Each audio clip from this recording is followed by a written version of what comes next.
Okay guys, so I'm going to go through a few of these balance tests. I'm not going to go through all of them because the Berg and the dynamic gait index and the functional gait index tend to be a little time consuming. So I'm just going to stick with some of the simpler ones just so you can get an idea though of how we go about testing our patients. So I will be videoing Emily as we perform these tests, and we're just going to go through a few fairly quickly. So my first test that I'm going to have my patient Emily perform is the 5-time sit to stand. So my instructions to Emily are just going to be, Emily, I want you to stand up and down 5 times as fast as you can when I say go. Okay? Try to stand up without using your hands and without pushing off the back of the couch there. Okay? So I'm using, I would use my phone or my watch to time her. So when I say go, I'm going to have her take off.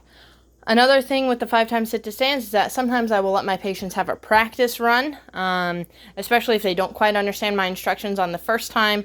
We want 5 consistent sit to stands as fast as I can. So Emily, are you ready? Mm-hmm. Okay, on your mark, get set, go. And I start my timer 1, 2, 3, 4, 5, and down. And I see that she completed this in 7 minutes and 62 seconds. I start my timer. 7 minutes and 62 excuse seconds. me, 7 seconds, 7.62 seconds. I start my timer as soon as her butt leaves the surface she is standing on, or sitting on, excuse me.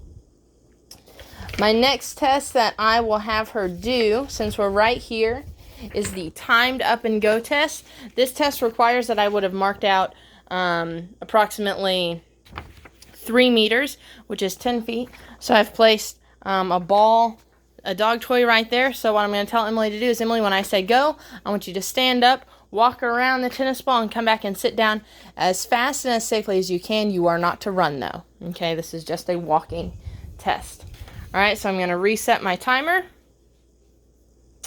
On your mark, get set, and try not to use your hands when you stand up, okay? Mm-hmm. On your mark, get set, go. So I started. She turns, walks around, and she completed it in 6.12 seconds. Okay, so right now she is falling within the correct age bracket and time requirements for that. The next test I'm going to run her through is our Tinetti balance assessment. Okay, so you guys you can follow along with this. So right now, right off the bat, with her sitting in an armless chair, usually you want it to be a firm surface. This is a couch. It's not firm, but that's okay. You just kind of use what you have. So she would get the correct steady, safe score for her sitting balance because she's sitting nice, tall, and erect without falling over. So what I have her do now is I want to ask her, so when I tell you to, I want you to stand up from your seat without using your hands. If you want to cross your arms over your chest, you can do that, but otherwise keep them out in front of you. So I want you to stand up. Okay, so immediately she stands up and her initial standing balance is good. So right away when we look at how we score her, she's able to stand on her first attempt, so she gets a 2 out of 2 for that. Her immediate standing balance, she's fine. She's nice and steady as she's standing, and there are no issues there. So because her feet are a little wide for this next part, the standing balance, I want you to bring your feet together. There we go. Feet are together. She's standing. She's not unsteady.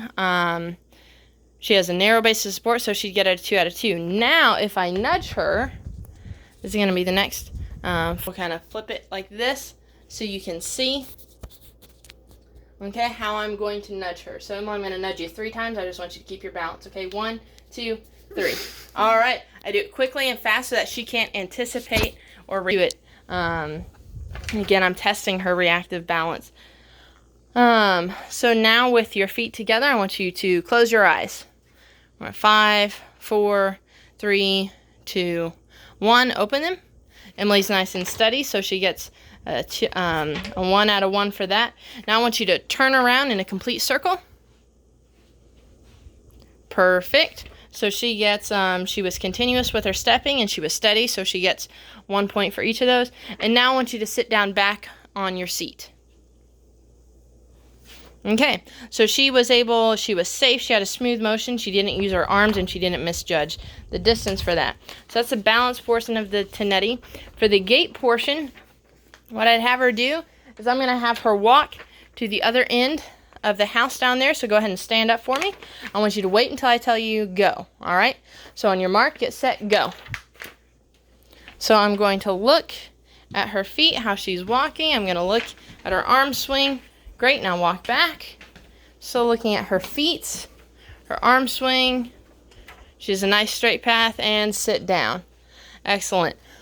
So she had no hesitancy when she started, so she gets a 1 for that.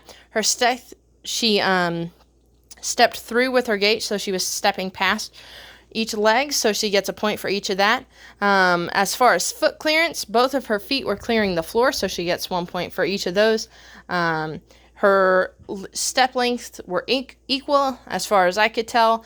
She didn't pause or break in between her steps. She had a nice straight pass, though she had no path deviation. She didn't have any sway with her trunk. And when it says like use of arms or with the aid, that would have been if she had been walking with a walker or if she had reached out to steady herself. And then while she was walking, her heels were almost touching while she was walking. So Emily aced out the Tenetti. Which is kind of what we would expect. Now, the last test I will show you guys is the 4 square step test. We're going to come in here to the kitchen, where I've already marked it out.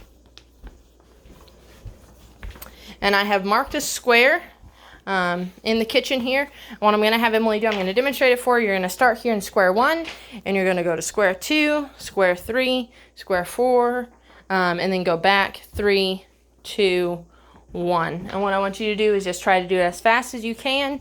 You cannot leave one square till both feet are in it. Okay, so go ahead and step up to square 1. Can you turn and face that way? Okay, great. And I want you to stay facing that way the whole time. So on your mark, get set, go. Nope.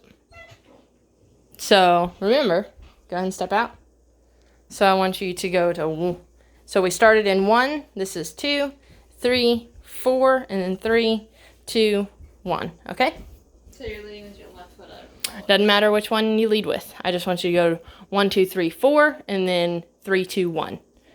Okay, on your mark, get set, go.